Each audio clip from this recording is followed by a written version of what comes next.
Hello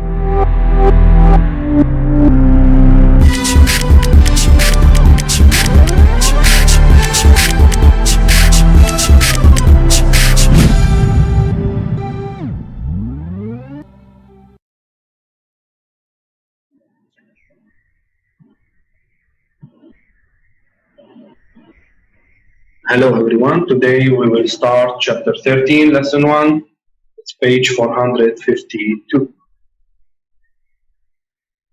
This lesson is mainly about substances and mixture. We will discuss the following: what's a substance, mixture, heterogeneous mixture, homogeneous mixture, and a solution.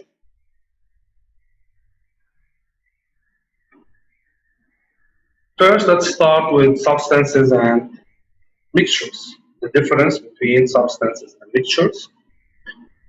Nearly all types of matter can be sorted into two major categories or parts. We have pure substances and we have mixtures. As you can see here, a substance is always made up of the same combination of atoms. For example, if we take into consideration this compound H2O, a compound is a kind of pure substance. It's made up of two hydrogen atoms and one oxygen atom, but this never changes. We can't have any H2O molecule that is different from this one. So the combination is always the same. Mainly a compound is matter made of atoms of two or more elements, as I said, that they are chemically bonded together, as we explained in the previous lesson, chapter 11, that we have two kinds of compounds. We have covalent compounds and ionic compounds. Just remind you that a covalent compound is a compound that is made up of non-metals like H2O, while an ionic compound is made up of metal and non-metals. Let's look at this chart here to see the difference between elements and compounds mainly. As you can see on the left side, that elements like, for example, Cl2, you can see Cl2, are made up of the same type of atoms. Okay, so whenever you see a molecule that is made up of two or more atoms, but of the same type of atoms, it's considered an element. For example, here chloride is a diatomic, and it's an element because it's made up of only one type of atoms of mainly of chloride. Also in oxygen and carbon, it's the same. So while on the right side here the compounds, let's take into consideration NaCl, sodium chloride. This is an ionic compound, by the way. It's made up of one sodium atom and one chloride atom, and this never changed, always the same. So sodium chloride compound is always made up of one sodium atom and one chloride atom. Also H2O, this is another type of compound. It's covalent compound because it's made up of non-metals mainly. Always H2O is made up of two hydrogen atoms and one oxygen atom. The same with methane. It has one carbon, four hydrogen, and this will never change. So compounds have a fixed combination. They never change, and they are made up of different types of atoms, while elements are made only of one type of atoms, and compounds are made up of different types of atoms.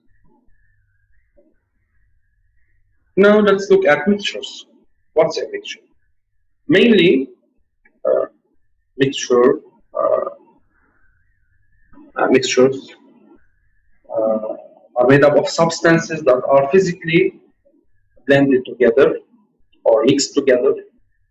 Okay, but they are not chemically bonded at all. Pay attention, guys. They are not chemically bonded. Okay, they are not chemically bonded. They are physically blended. So concentrate here. They are physically blended. Okay. Uh, Here, if we want to know how to differentiate between mixtures and pure substances, mainly like elements and compounds, mixtures, they can be separated. The component of a mixture can be separated by using physical techniques like filtration, segmentation, as you know from previous semester. And let's let's take an example. For example, sugar and water or sand and water. These are two different types of mixtures. Now I'll explain the difference between them.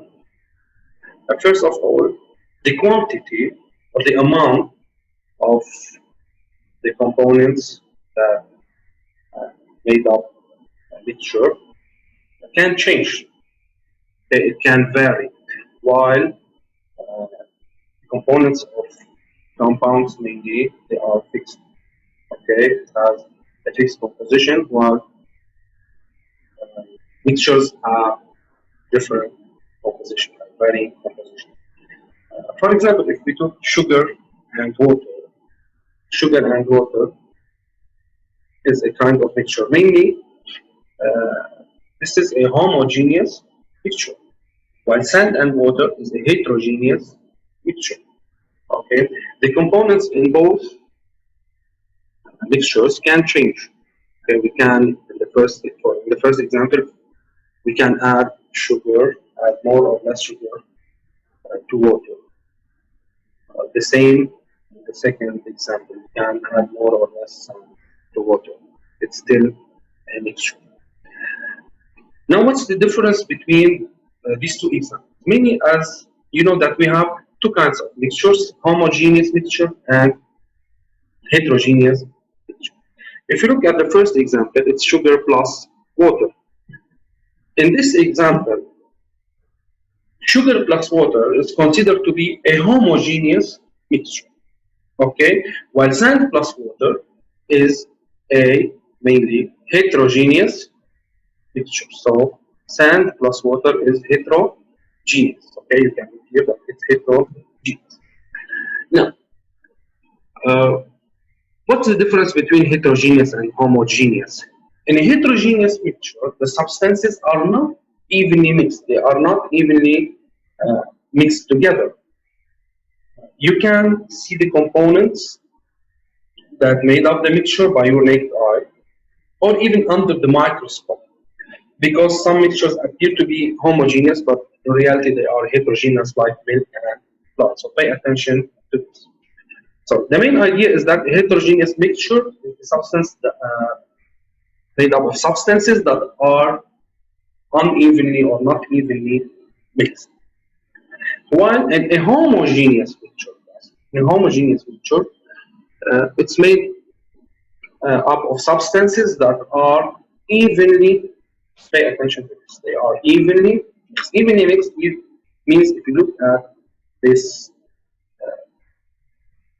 mixture, even under the microscope, you will not see the difference in particles, or it's made up of different particles. They are evenly mixed.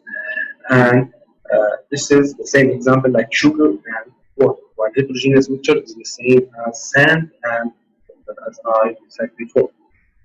Now, in homogeneous mixtures, also we name them solutions. So homogeneous mixtures are also named as solution. You know that a solution is made up of two parts: the solvent and the solute. So if we come back here in this example, sugar is considered to be the solute, while water is the solvent.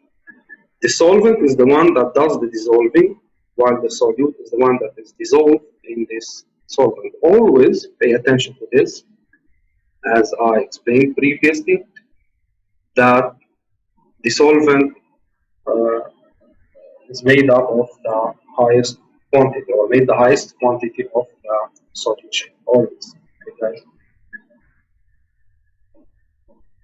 So now we know the difference between heterogeneous and homogeneous mixtures, and also we know that homogeneous mixtures are also called solutions.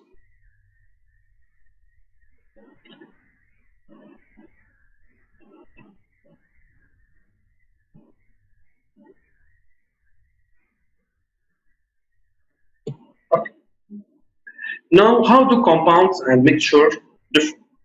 Again, let's read these two slides together. Because substances that make up a mixture are not changed chemically, some of their properties are observed in the mixture. So, uh, when we have a homogeneous or heterogeneous mixture, the substances found in these mixtures preserve their properties. Okay, they keep their properties, nothing changes their properties mainly. So you still see them the same. Okay, it's not totally changed. And as we said before, we can recover them. How we can recover them? We can recover them by using physical separation methods or techniques like filtration, sifting, decantation, etc. All the physical separation techniques. Why we can, or how can we recover them back? Depending on the properties. Okay, the properties, the difference in the properties between these the components of a mixture. For example, if we come back to our previous example, which is sugar plus water, sugar and water, they have different physical properties. Uh, how can we separate sugar from water? If we heat this mixture up, water will evaporate before salt. So, due to the difference in their boiling point. So that's the way we can separate water from sugar.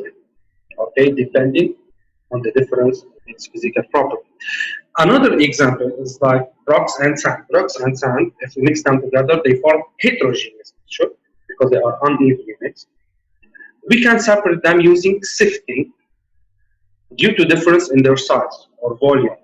And this is also another difference in another physical property.